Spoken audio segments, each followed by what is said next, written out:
You tune into the Sportscast with Brian, Craig, and Jeff. Give you all the sports news you need. We give you outspoken thoughts about all the headlines. We talk baseball, football, hockey, and more. No matter the topic, we cover it. Get ready for the show and keep it outspoken. Keep it outspoken. We keep it outspoken only on the Sportscast.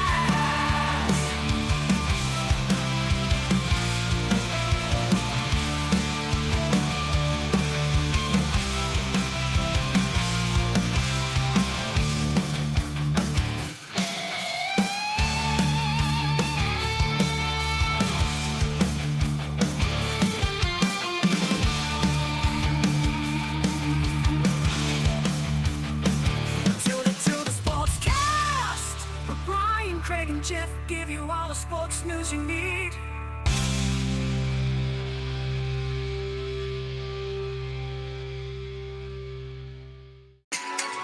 Hey guys, welcome in to the Outspoken Sportscast. It's your host Brian and Craig. Craig, brother man, how's it going? How you doing, sir? Doing good, doing good. Well, we got a episode 181 on the Outspoken Network here, Sportscast edition for you. We got talks on Tuesday, the WildCard Roundup. I think the WildCard weekend lived up to its name. When you can say it's wild, we had some good games. We're gonna break those down for you, and we got some headlines of the week.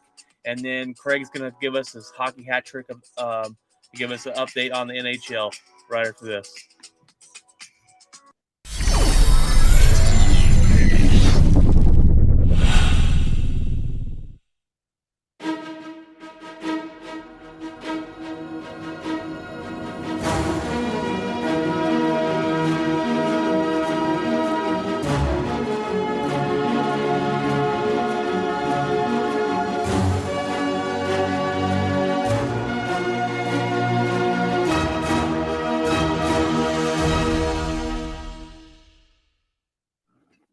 All right, guys, welcome in. We had a great weekend. Hopefully your weekend was great. Hopefully you'll be able to sit down and watch these great wild card games because, Craig, we have had quite a few that we expected to kind of be blowouts that really weren't and a lot closer than we expected. The only one that I didn't expect to be the blowout was kind of blowout. Yeah, So. You're right. Isn't that funny how things work out? Let's get into these games, guys, though. We got the first game of the week was the 49ers and Seahawks. And this is a game where in the first half, Seattle was right there. They were they went to half leading by a point. This was the tell of two halves. They were up 17-16 at half, but they gave up 18 fourth quarter points. This defense came alive. The biggest turning point in this game to me was when Geno fumbled the football. They were driving down. He fumbled the football. And it kind of gave all the momentum back to the 49ers. They went up by 2 scores, and it was kind of over at that point. It ended up being a blowout at the end of the day. That or when Debo ran 847 yards on a screen pass. So. And that's what makes this team so deadly is if you don't tackle them, it's over. And look, Brock Purdy. McCaffrey can spin and cut, and he took a what should have been just a normal 5-yard run and turned it into 66 to start the game, and then Samuel out of the backfield, and it's a dangerous Swiss Army knife offense. This is what makes him. It's kind of like a pick your poison because it is. You look at this game. Christian McCaffrey went off on rushing the ball. He had 15 carries, 119 yards, and Deebo Samuel only rushed the ball 3 times for 30. But then you go look at the receiving yards. Deebo was 6 for 133, and you still got Christian McCaffrey. It was only 217, but they're both adding to both those positions. Which 80 of that though, or 75 of that of the 130 was on one play. Yeah, and that's their home run ability every time they catch the ball. And Brock Purdy, got to give him hats off. He 332 yards, 3 touchdowns, only sacked once. Should have thrown a couple picks, but Seattle dropped the ball. But still, overall, played really, really well. Doesn't look like the playoff lights are going to be too bright for him. So we'll see. They haven't really played. When you look at that schedule, they haven't played a real top 10 defense. So we will see what this weekend brings. Yeah, when they go play, we'll see when they go play the Cowboys and what the pressure is going to do to Brock Purdy and I just think out of the NFC teams left, I think this is the best coached, and I think so. Shanahan's offense and his system that he runs there is perfect for a quarterback that with inexperience that can, if as long as he does what he doesn't kill him and he works within the system, I think they're going to be well off. But what we've seen Brock Purdy do is he's not afraid to chunk that ball, and it's not just a dink and dunk carry. He takes his shots, and he gets the ball where it needs to go. So he's making good decisions with football. But next week will definitely be a difficult one. We knew that we all went in knowing that the 49ers are pretty much going to walk away with this. The first half, in the end, it turned out to be much more the score that you thought it was going to be. Yeah, the first half we're like, okay, Seattle came to fight, and the second half was just too much for him. And DK Metcalf had a great game, 10 catches for 136 yards. He was trying to take over the game, but it's hard to do as a wide receiver to take over the football game. But they're moving on next week. You had the craziest game of the weekend, in my opinion, the Jaguars game. Oh, and I turned it off. 27-0. I was like, I'm gonna go watch something else. Yeah, well, and then my phone started blowing up, and I'm like, what? What is this? So I turned it back on, and Craig, that night I would have watched the whole game, but I told my daughters we'd have I got 4 girls, okay, and we have a big girl daddy night every now and then, or a big girl mommy night where I could take the bigger girls and we go have a slumber party with popcorn and watch a movie. And I promised them I would. So at a certain point, after his 3rd interception, I said, all right, let's go start this. Let's go to bed. I woke up in the morning and I was absolutely shocked. Well, I Facebooked out that we were watching Trevor Lawrence melt in front of our eyes. He's having a meltdown. And it was the other side of the football. The Chargers had the complete meltdown. You had 5 turnovers.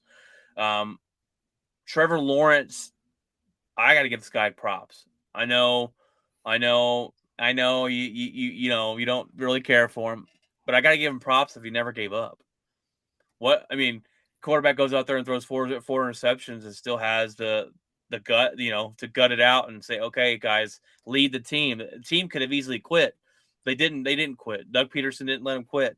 And the Chargers stopped playing. They just said, we pretty much got this game in hand. And they only scored 3 points in the second half. Herbert's got to be, I'm looking at Herbert now going, okay, what is going on with this guy? He has the ability to make every throw. He makes throws other quarterbacks can't sometimes, but there's something off. I don't know if it's the it factor. I don't know if it's being able to close out games, if it's being able to answer the moment, but Jacksonville answered the moment, and they're going on. I wonder if the multiple offenses that he's tried to run since they switched coaching so much in San Diego, if that's the problem. Like you see with the other guys that have had several, like Baker Mayfield, who's had 7 different coordinators and 7 different head coaches, and it never seems like you can't learn a playbook. You can't learn a deal. So I'm wondering if that doesn't have something to do with it, because they just fired the offensive coordinator again today and the quarterback coach. So it looks like he's going to have an all new system to learn in the offseason. And so I wonder if that's not part of it. Oh, that's definitely talent-wise. Definitely wise. Yeah. Talent-wise, the guy checks all the boxes. Oh, definitely, and that's why, it's so head-scratching. But it is. The team has had this snake bite mentality. When Brandon Staley took over, he said, "Well, this team always has a way of charging it up, and we're going to change that mentality. We're going to change that deal." And here it is, 2 seasons in, and he hasn't changed it. He's suffering from the same thing. So that tells me that it's something more than coaching. Yeah, it could be a mental thing. They've always been that way. And look, we got the board over here of hot takes, or and Jeff that was probably the most spot on. This is the most spot on thing. And I called him today actually, and he said, "I told you." they find a way to charger it up and to blow a 27-point lead when you've been given 5 turnovers is crazy. And the biggest, I think the biggest turnaround has been from Trevor Lawrence this season as far as what he was last year. He's led the league in QBR since I think it was like week 6 or 7, finishing off the season. He's led the league in QBR and led a lot of stats and been in top of this and top of that. So I'm not ready to kind of give him that throne yet that he kind of came in on, but he's looking in the right direction, and that's got to be kudos to Doug Peterson, a quarterback-friendly coach. No, absolutely. So I mean, this team had 2 wins last year, and they now have 9, and then they win a playoff game. So now interesting to see. He has the stat of he's never lost on a Saturday. Yes, that's and exactly where it's going. He's going to play Patrick Mahomes on Saturday night. He goes and pulls that rabbit out of his hat, and the Saturday night stat, they're going to want to move the Super Bowl to Saturday because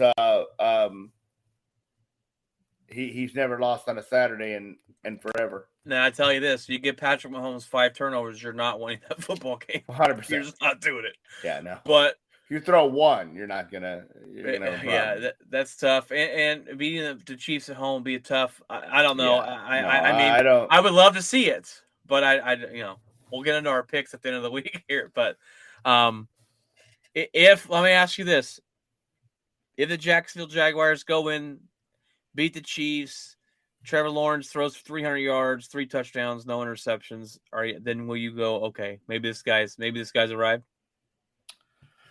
I mean, yeah. I mean, the fact that he came back and threw for 4 touchdowns and brought the team back, even though it's against the Chargers who like to somehow make other teams deal, that's still impressive.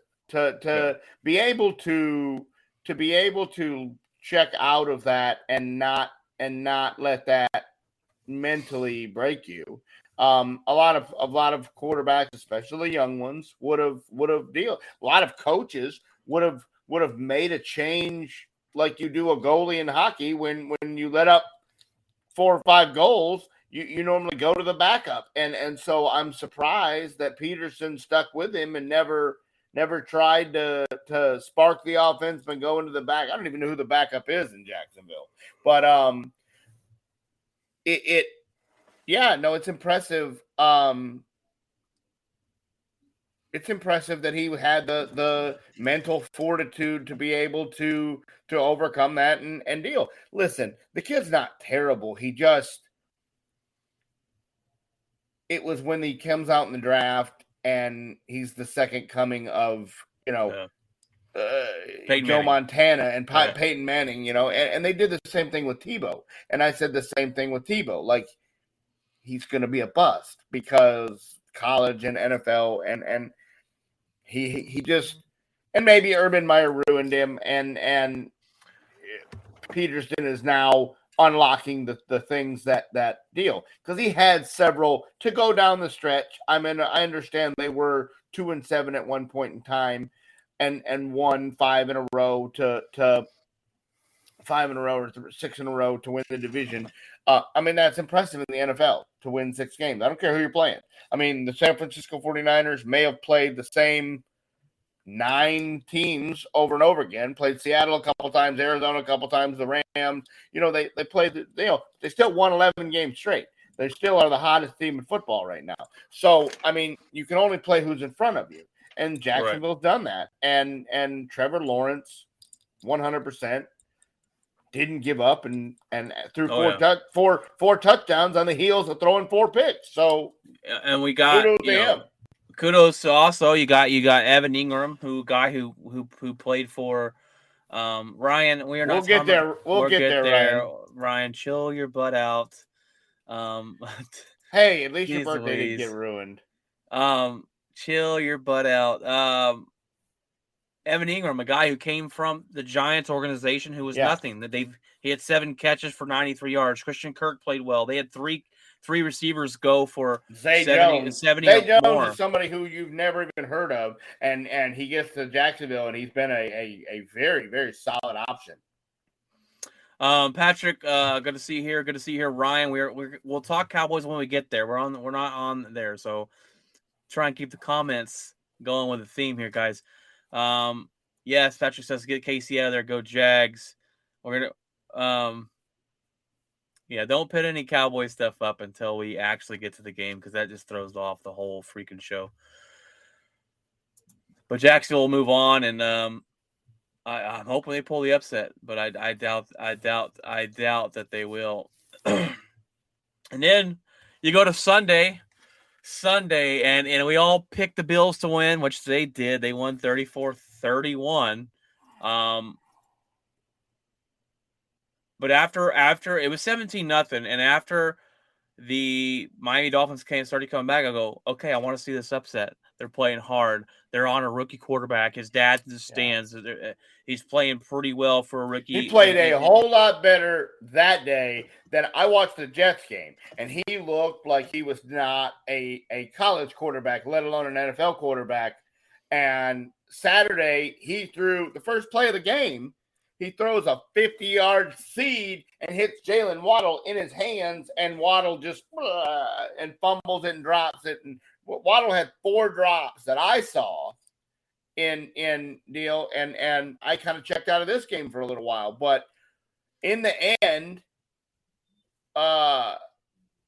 first of all, the refs put the whistles in their pockets. I don't know what was going on. On multiple occasions, you had plays that the one of the two teams called timeout, and then they started running the play, and then they go, "Oh, he called timeout." Well, then why are we letting them run the play? And on the 4th and an inch, they let it. Miami doesn't even break Miami doesn't even break the huddle till there's 4 seconds left in the thing. I'm going, you don't have any timeouts. There's no way you're going to get it off. They somehow speed run to the line, and the refs give them, it goes to 0, and it goes another 3 or 4 seconds before deal. They finally snap the ball, and then the running back is blown up, and they blow it dead.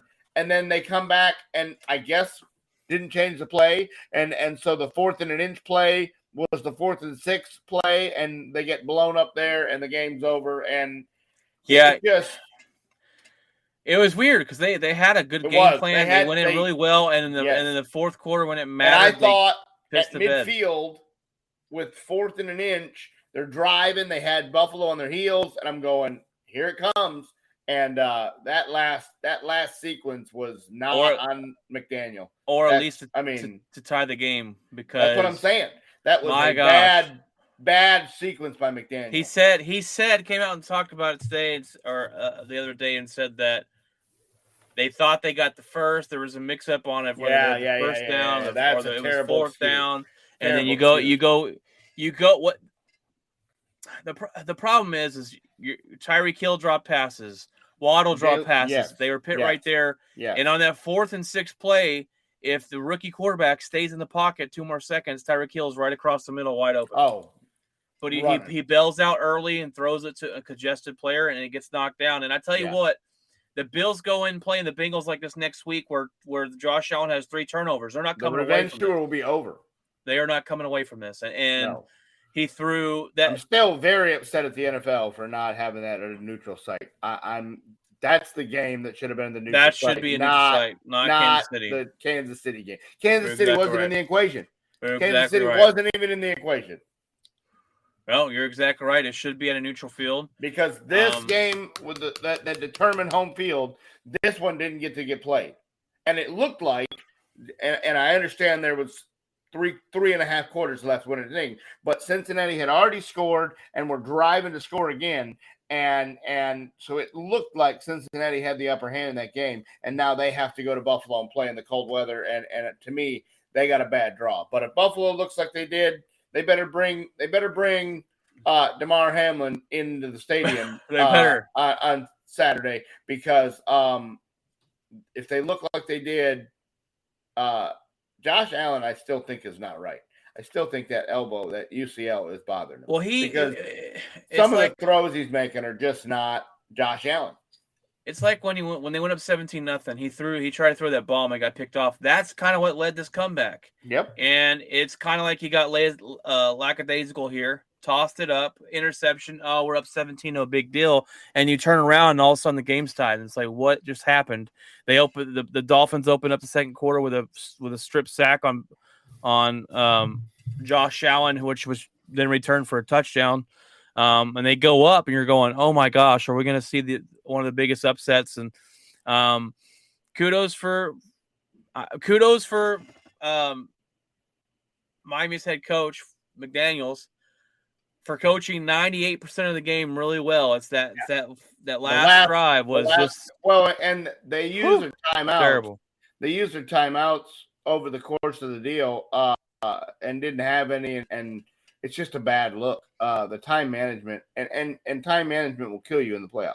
Time management will rear its ugly head and kill you in the playoffs.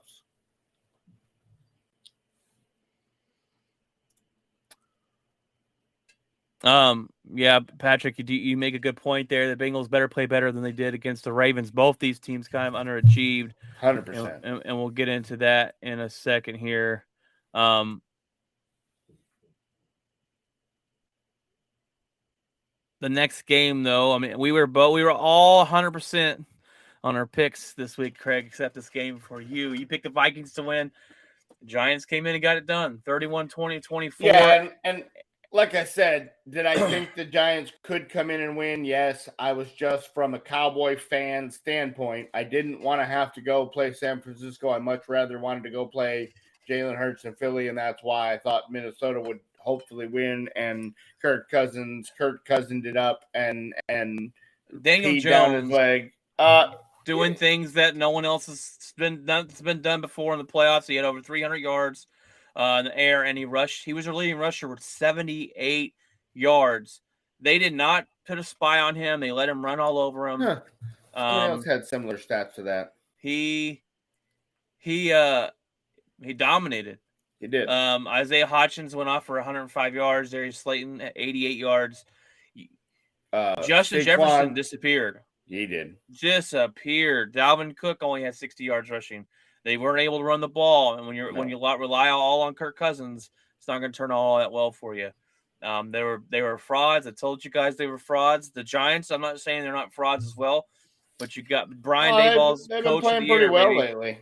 Coach of the year. This team was supposed to be one of the dead last in the league, and they have a playoff win and moving on to the next round as Kirk Cousins. It's 4th and 8 for your season, and you throw a 3-yard dump off pass to your tight end. What are you thinking? Did you read?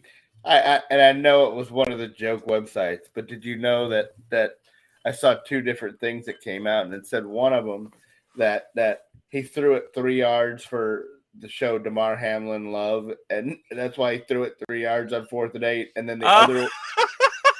And then the other one was I had 2 choices. I could go on vacation. I could go on a 234-day vacation and have beers served to me, or I could go to Philadelphia and have them thrown at me. I'd rather have them served to me on the beach. Oh, that's great. Yeah, they were talking about Kirk Cousins got to give those chains back. Yeah. Oh, that's excellent. I love it. I can't stand the Vikings. They're kind of like the Eagles to you. Well, they're my team. I can't stand. And I'm glad to see the frauds are going home.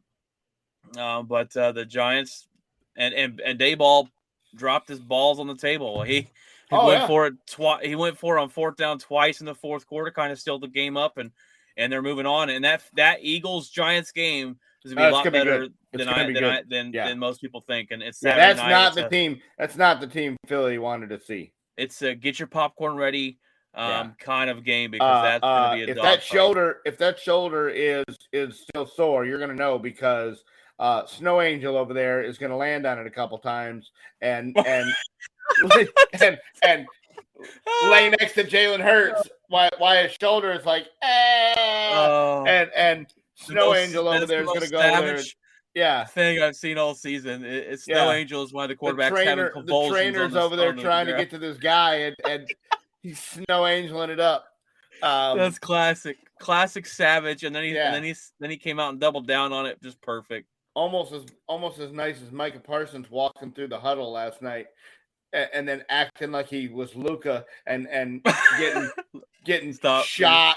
Oh yeah, like because they touched him. The ref's like, well, you were in their huddle, bro. Like, I'm not gonna throw the flag. Like, you really didn't belong in there. Ryan Sims makes a good point here. You know what happened, Alan? The ball left, and that could be a good point. That could be a good point for the Josh Allen, but when the Bills, I know we're going back here the other game, but when the Bills started the season, it kind of looked like they were a juggernaut, and then it kind of looked like something just kind of slipped, and it started kind of with the injury. So, I think it's more the injury than it is Dayball, but who knows? I mean, when you're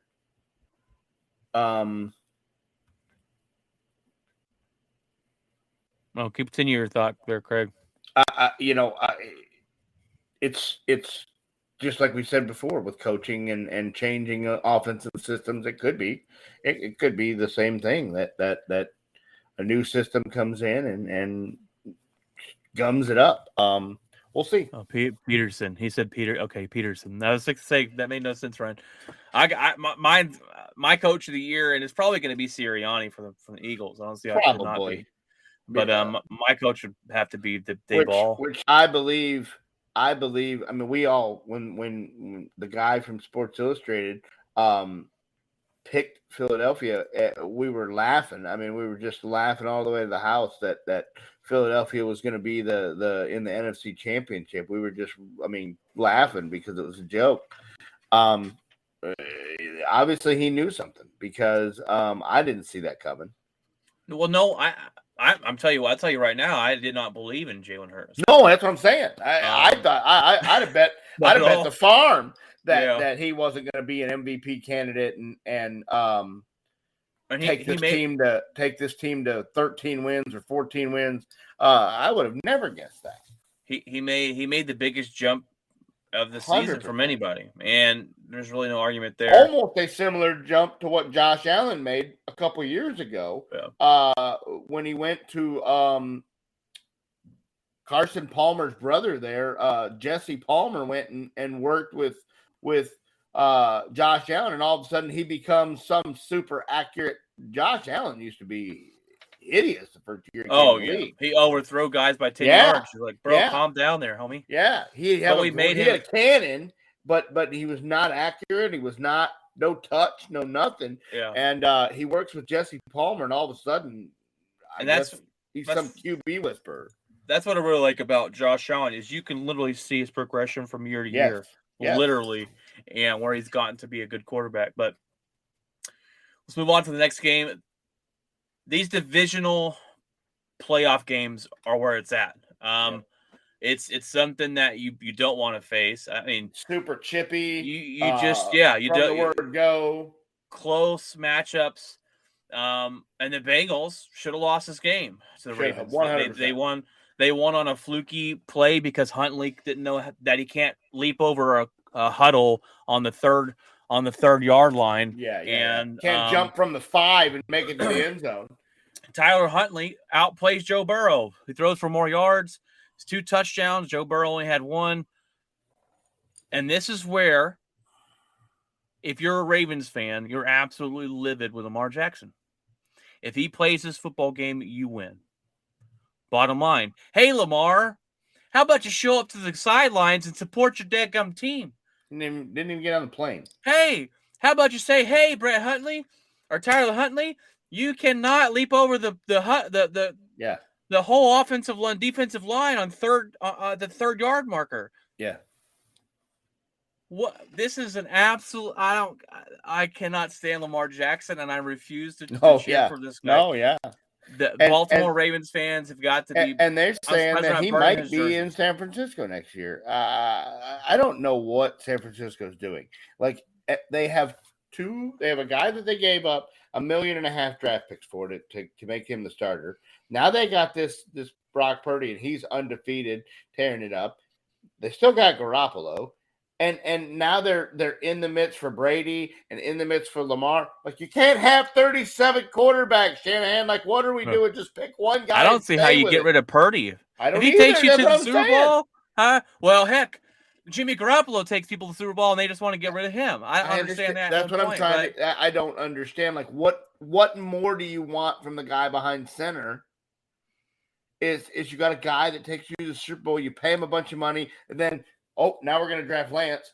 Now we hit this Mr. Irrelevant, and we hit lightning in a bottle, and now he wants to come in and lead us to the Super Bowl.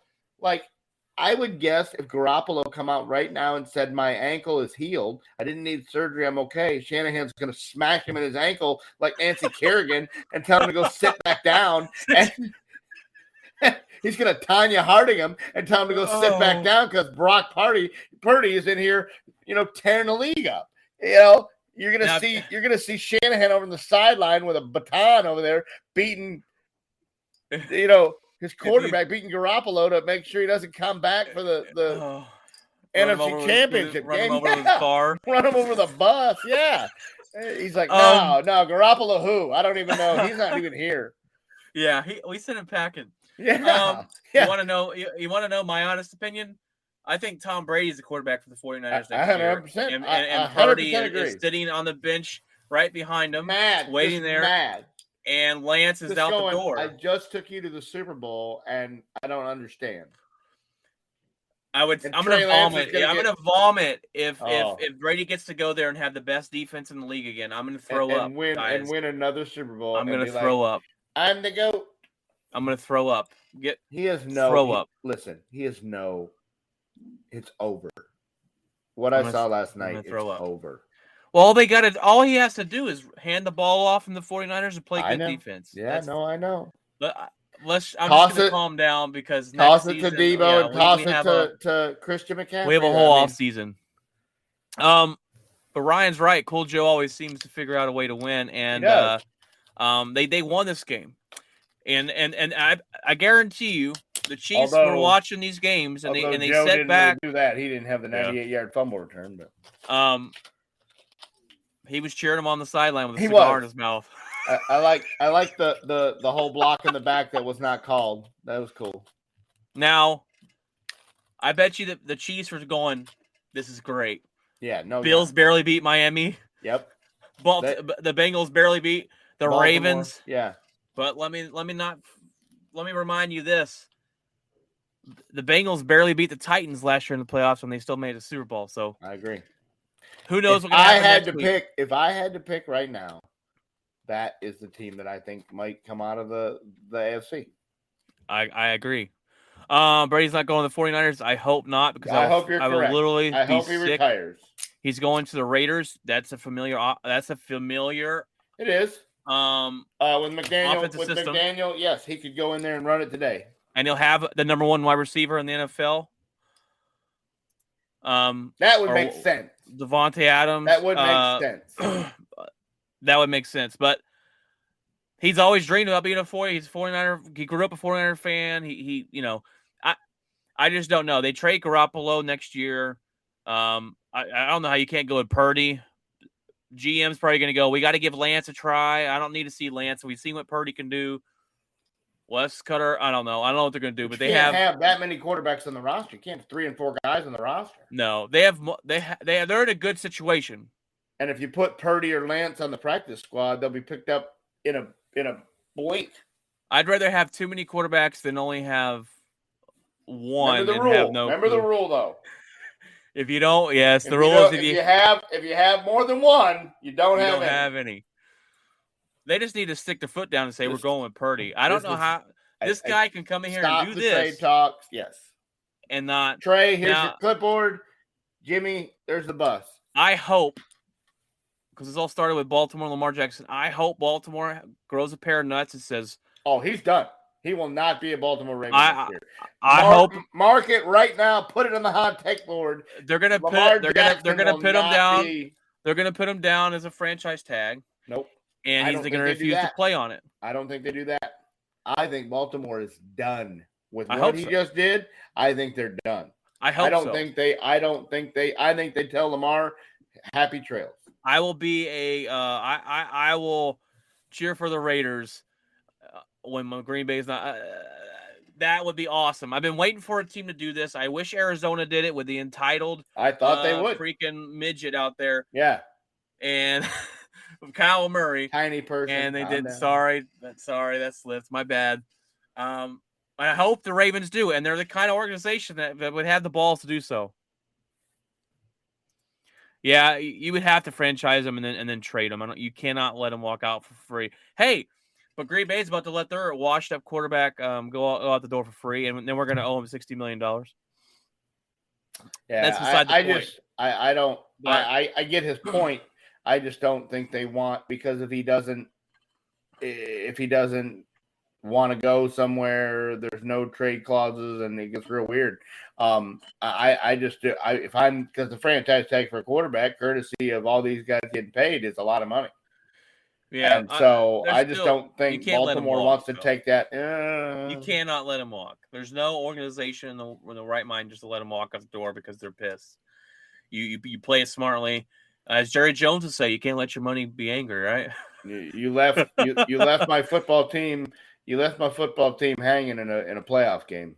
I want to know how the fans feel. I wish I knew. If I'm a Baltimore fan, I'm very upset. I'm throwing away my jersey. Yeah, you put on the team. Yeah, and I'm gonna trust me. I'm gonna go off on a solo shot episode and go into this because it's absolutely asinine. This guy's not. Can't even if they go can to the prove sideline. that, if they can prove that, then no way they sign him. Well, there's no. I think they already have it made up in their mind that they had doctors. The doctors could have gone to the coaching staff and said he could have played. If they said that, then yeah, no. All right. Well, the blowout of the weekend, the Cowboys take care of business last night, and we all predicted this. The Cowboys would win. I didn't know if it was going to be close or not. I did not see that coming. Brady looked overwhelmed. Oh my gosh, he did not look good at all last night. I stayed up. I watched passes. 66, the most he's ever thrown. He threw the ball 66 times.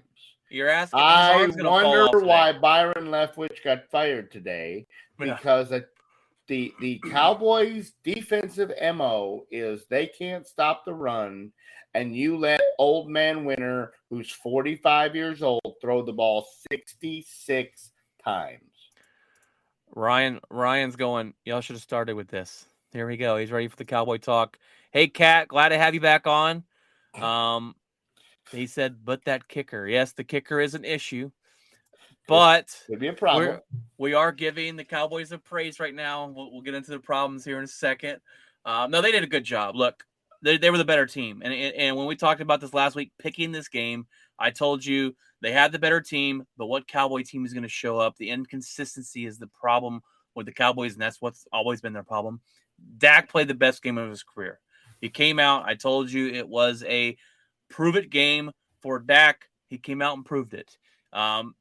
Is Tampa Bay a juggernaut? No. They're 8-9. They're not all that great, but it is Tom Brady in the playoffs. I wasn't going to count them out, and they got the job done. It's the same defense that in week 1, though, you only put up 6 points. Yeah. Yeah. Well, I mean, it is, but it's hard to go from game 1 to get, this is week 19 and have comparisons. Yeah. But a lot of things change.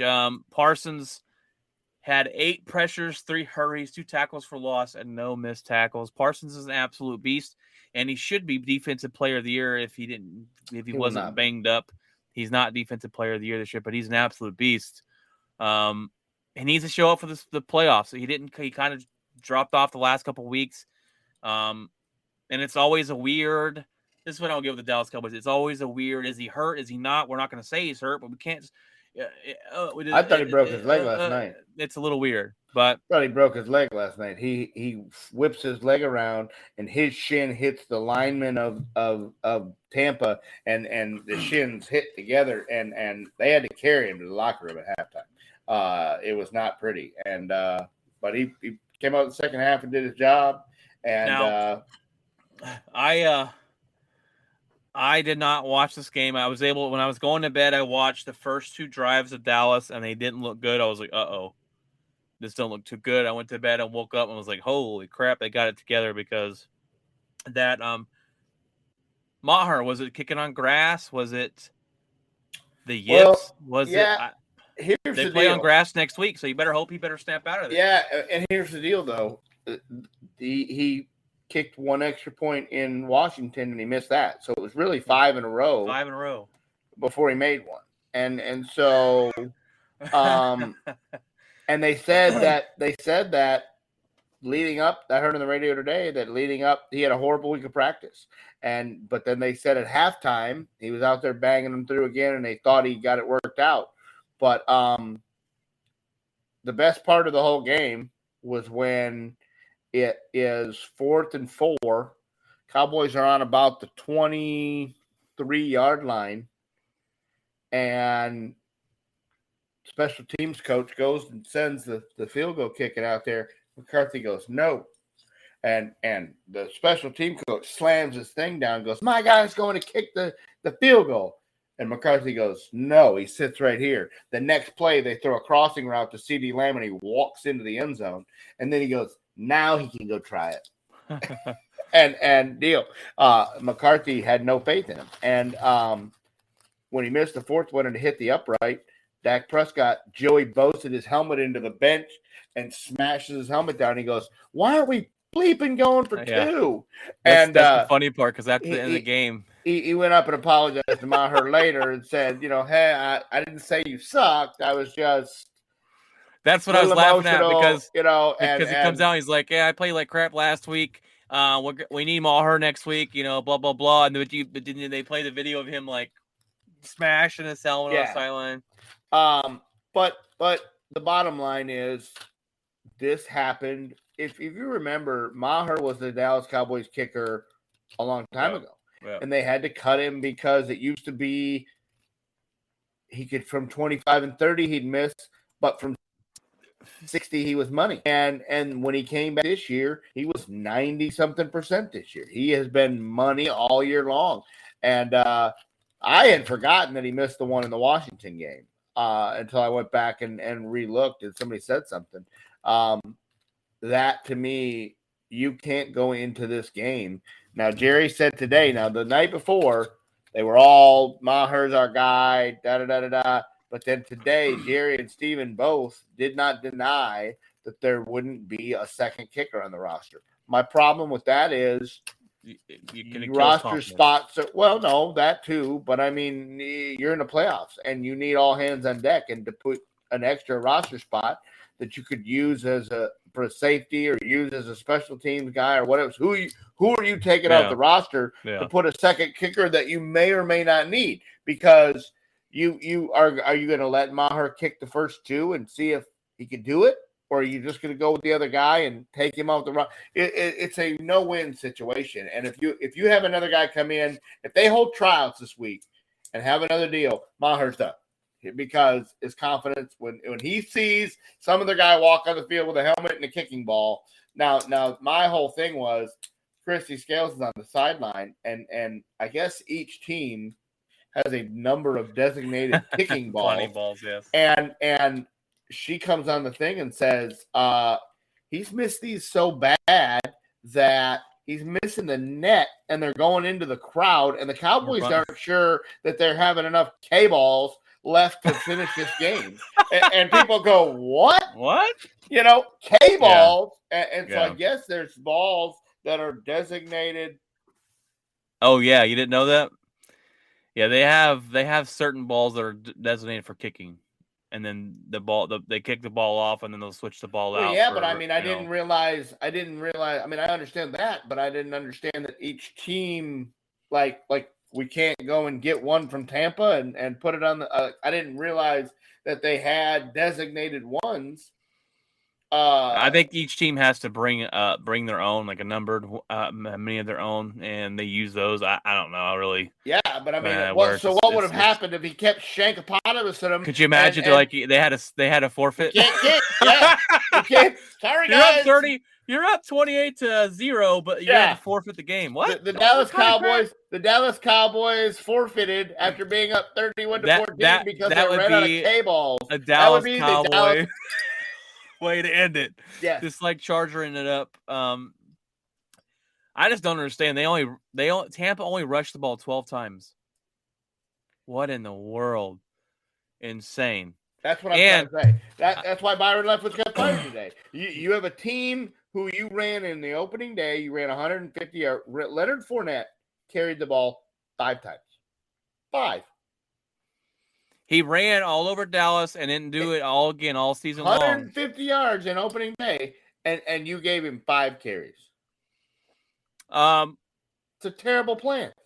Dalton Schultz, your leading receiver, he is glad that Dak is back because he 100%. Didn't get used. Cooper Rush did not know what the name tag looked like. He could not throw tight end. He didn't know what a tight end was. No, I did not know him and Bender shot and Hendershot. He didn't know what those guys were. He's going to get paid by someone else next year. We already talked about him leaving. I believe so. Because the guy you have behind him, I don't know his name, but they say he's or gonna be better. Ferguson.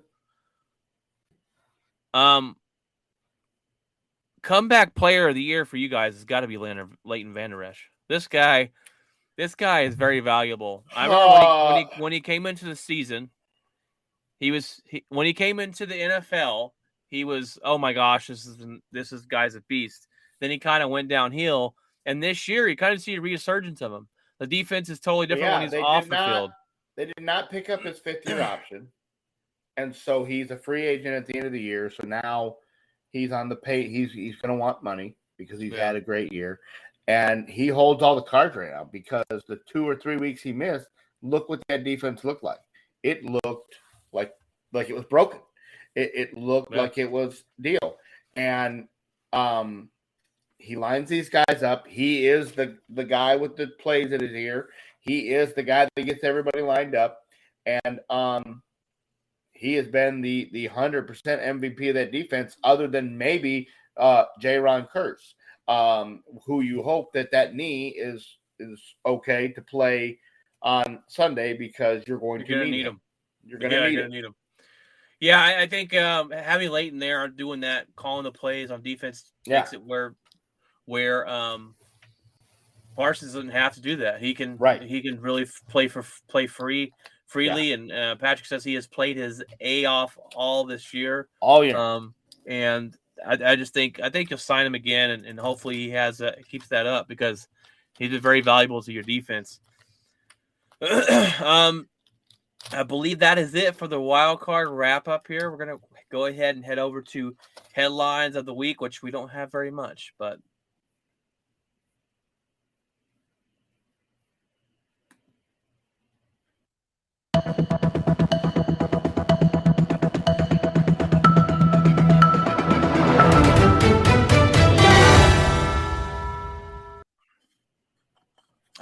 And it's funny because we've already kind of mentioned both of these.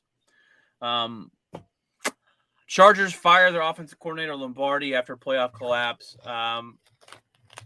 What should have been Brandon Staley, but okay. Yeah, is this a scapegoat? I mean, 100%. Staley's career is he's 19-16 as a record. All right, that's not good enough with the talent you got. Is it too young? Is it too young in his career to fire him? It's their first playoff berth since 2018, and you blow a 27-point lead.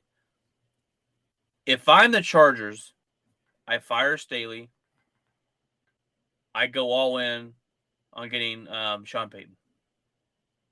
You have the quarterback. You have the team. You have talent. This team is talented. You have wide receivers.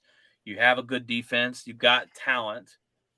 You're missing something. And Sean Payton could bring you the winning culture you need. Now, that being said, I think the Saints are kind of holding Sean hostage because they're asking for a first and 2 threes for a coach. And if I'm a organization, I am not paying that. That is way too high for and it a head coach. limits where he could go because like Miami doesn't have a first round pick.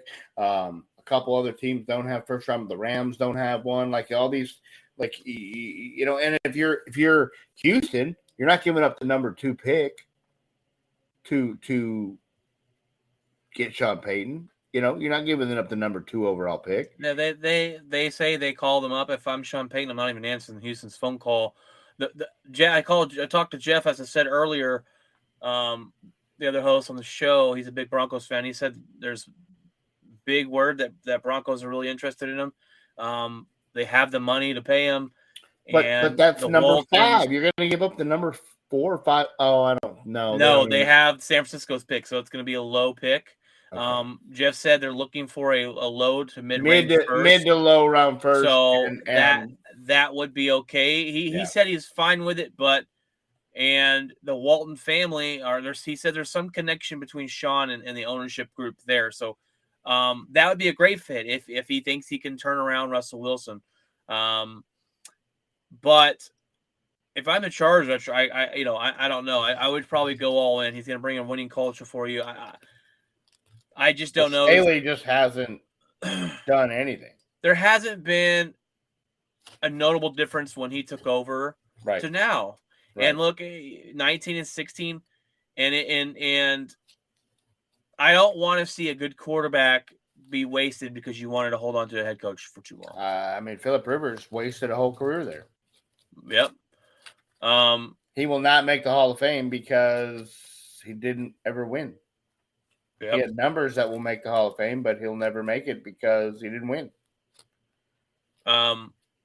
So I think Staley's got to go. I think they scapegoated the offensive coordinator, but there hasn't been any it factor, any change over from when he's there. And they've got this team. Is my thing is as an ownership group, you go, we're too talented to not win. We're too talented to not compete for our division. And they are in a tough division. I'll give you that. You got the Chiefs. But you picked them. You picked them to go deep into the playoffs. I picked them to go to the championship game. And after this season, I said I picked the Jags to beat them in the first round because I've seen what they've done. I've seen the inconsistency. We've kind of talked about this too. The Bucks part ways with Byron Leftwich, offensive coordinator. There was such a drop off from last season to this year for the Bucks, there was a lot of injuries on that offensive line. I mean, Jensen didn't play till last night, and they kind of patchworked it together, and it just never worked. Brady never had time. He never had deal. He showed his 45-year-old age, and I think he's probably going to show it everywhere he goes, but we'll see. But again, I think this is a scapegoat to keep the head coach on and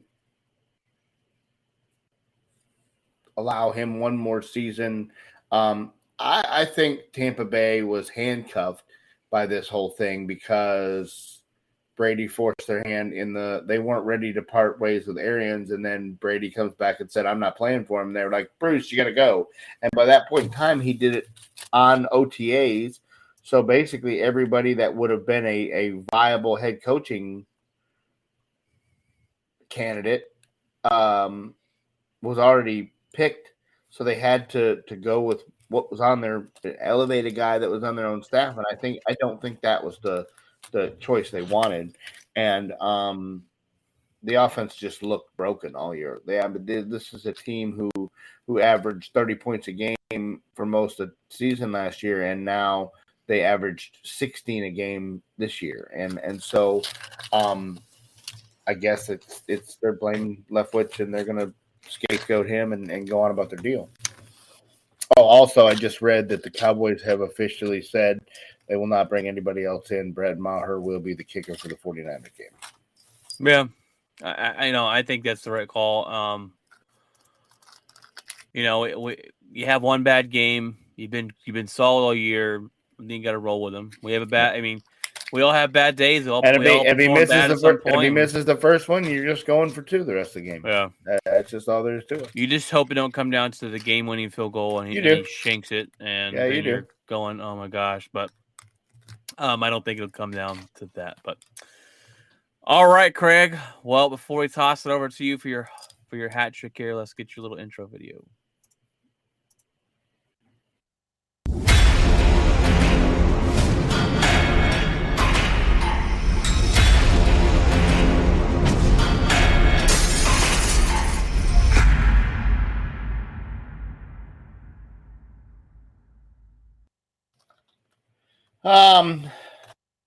Basically, the NHL, we're almost at the All-Star break, and we have some things that are as expected and some things that are not. Connor McDavid is, again, probably the best player in hockey. But in a very, very surprised note. Who does he play for, by the way? I want to say the Oilers, but hold on. No. I mean, throw a wrench in. Yeah. The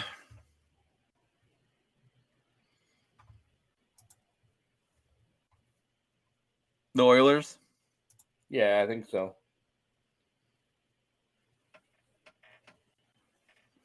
Yeah, Edmonton. He plays for Edmonton. But Jason Robertson has had a season and a half in Dallas. Here's a kid who had 49 goals last year, and he already has 30 or 29, I think, now, and he's got another 30 assists to go with it. The kid is just on fire. He had a smoking start to the season. He had an 18-game streak where he had at least 1 point or more. Dallas is they barely make it last year as a wild card, and they are tied with Winnipeg right now for the 1 seed in the Central, and the team that has been surprising is your defending Stanley Cup champs.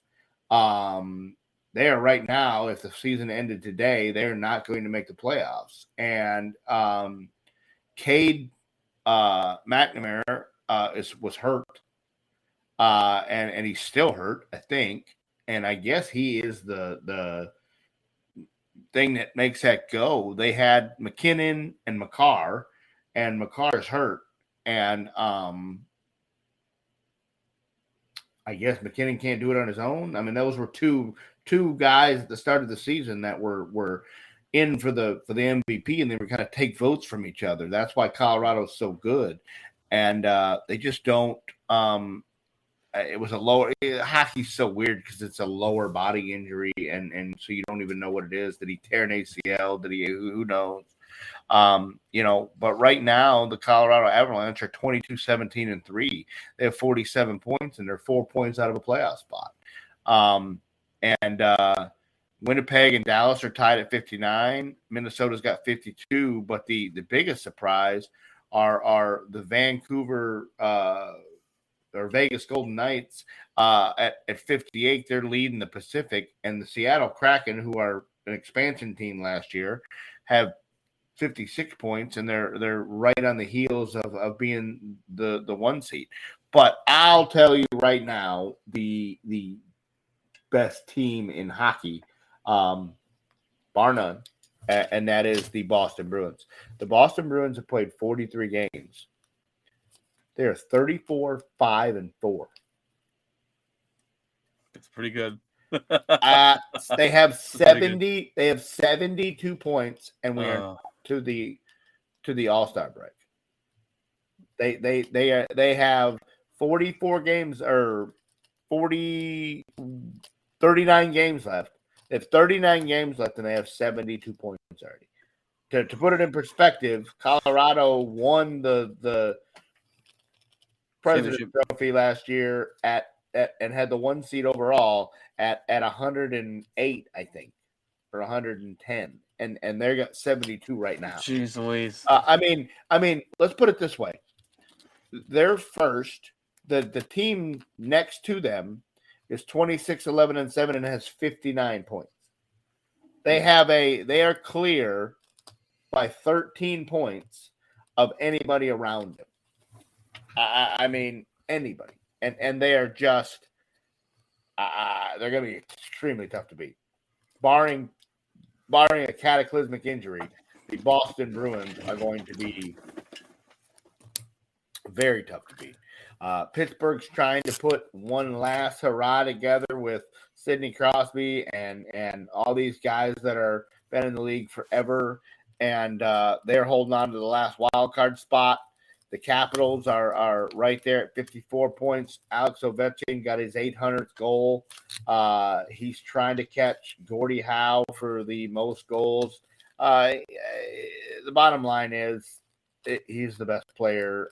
Connor McDavid might catch him one day, but Alex Ovechkin's the best player to maybe ever play the game. The guy has been – I was very happy that he finally got his cup a couple years ago, and because he just somehow they would win the President's Trophy every year and then get on the first round of the playoffs, and they would be like the San Diego Chargers, and they'd somehow just Charger it up.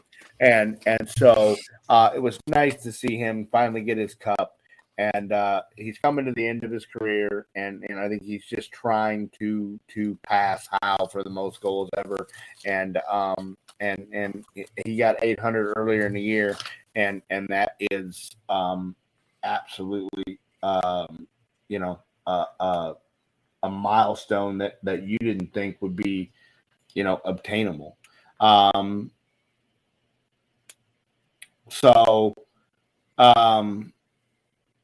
It says Connor McDavid is having the best statistical season and one of the best in recent memory. He has 83 points already himself. He has 37 goals and 46 assists in 45 games. He has how many goals? 37 goals and 46 assists. And to put that into perspective, he has 37 goals and 47 assists. And Jason Robertson, who is leading Dallas, has 29 goals and 31 assists. And 60 points. And Connor McDavid has 84. I mean, Jason Robertson is having the season of a lifetime, and he can't hold a candle to Connor McDavid right now. The guy is the best player in hockey. Ovechkin might be the best player to ever play the game overall in a 20-year time span, but Connor McDavid is absolutely next level, and so. I was at Pluckers on Saturday, and I just went paintballing. Went to Pluckers, and the Dallas Stars was on. I was like, sweet. Yeah. And I looked, they're down 2-1. I looked down at my menu and I looked back up, and they're down 4-1. I was like, holy crap. And I said, hey, I got to go to the bathroom real quick. Go to the bathroom and come back at 6-1. I said, what is going on? Yeah. I texted you, said, what is happening? Well, their backup goalie was in, and I said, okay, that makes more sense. We ended up losing 6-5. 6-5. Back. Yeah. Came back. And that is the MO of the Dallas Stars. They're never out of a hockey game. Multiple times where I've seen them come back from 3 and 4 goals down to tie it, or 3 and 4 goals to win it, and they're never down. Now, why Ottinger wasn't playing that day, I have no idea. They have a very weird schedule. They play home game, and then they go on the road for one and come back for a home, and then they go on a road, and it's really weird. They're on a West Coast trip right now. They just played Vegas. They beat them 4-0. Yeah, they play San Jose tomorrow. Then they play the Los Angeles Kings, and then they come home on Saturday and play Arizona. So right there's a stretch. They should be able to put some wins together and be okay. But this team is playing better defensively. Ottinger's playing very well in goal. Jason Robertson is having the year of his life. Rupe Hentz was on fire, and he's out with an injury. He's missed. So Sagan has been playing in his spot as the center on the opening line. That's worked pretty well. But Jamie Benn's having a much better year. And some of the young kids are really coming to thing. Kiwi Ranta and the rookie, the 19-year-old, he came up and started hot and he's faded some, but Johnston, he's but he's young. But that's the thing is the Stars have a very, very good coming up. They have a lot of top line stars in their thing, so they're going to be good for a long time to come. And this coach seems to have them He more does. energized. He does. So. He doesn't let these guys. He keeps them accountable. He holds them accountable. They went up and up to Canada on a Canada trip, and he held a practice outside on a rink outside and made them go outside and deal. And he just said, he goes, you don't get this opportunity very often, so I took it and build some team chemistry. And they're out there skating around on the frozen pond and getting some work in. So we'll see. They're 26, 12, and 7. The problem with the Dallas Stars is where they have been faulty this year is overtime. They have 7 overtime losses, and so that is a season's worth in 40 games. So when they go to overtime, 3-on-3 is not their forte, and it should be. They're pretty fast, and but the other night, you talk about a heartbreaker. They have the New York Rangers. And with 0.9 seconds, less than a second, the Rangers score, and then a minute and 16 into overtime they score. And so a minute and 17 seconds, the Stars led the entire game, and in a minute and 17 seconds they lose the hockey game. They did get 1 point out of the deal, but man, you come 0.9 seconds from getting 2 points and shutting the team out, and then come back and let them win. It's painful. So. That's about all I got. We'll have some more in the upcoming weeks when football season's over, and we'll get into it more regular in the second half of the season and start talking playoffs and start filling in who's gonna be the leader for the Vespa and who's gonna be the leader for the President's Cup and MVPs and all that stuff, the Hart Trophy. So we'll have all that here once January and February and March come along. So, all right, Craig, I appreciate that. All you hockey fans out there, Craig is our hockey guy on the show. So I look forward to that. Now, that is going to be the show, guys. We recap the WildCard weekend. It was a pretty good weekend of games. We got a good weekend of games coming up this weekend as well. Jeff will be back. Our other host will be back, not this Friday, the Friday after next, but he is working on some more graphics. He's working on some different things. So he's going back to a job where he actually has time to do those things and enjoy life a little bit. And that's why he hasn't really been on the podcast, is because he's been working and working and working. He's got an hour drive to work one way. So it's been fun for him, but he'll be back next Friday, not this week, but next Friday. So stay tuned this week for we'll give you a breakdown and predict these week's games coming up over the weekend and any headlines that might break in between. We hope you have a great rest of your week. God bless, and remember, keep it outspoken.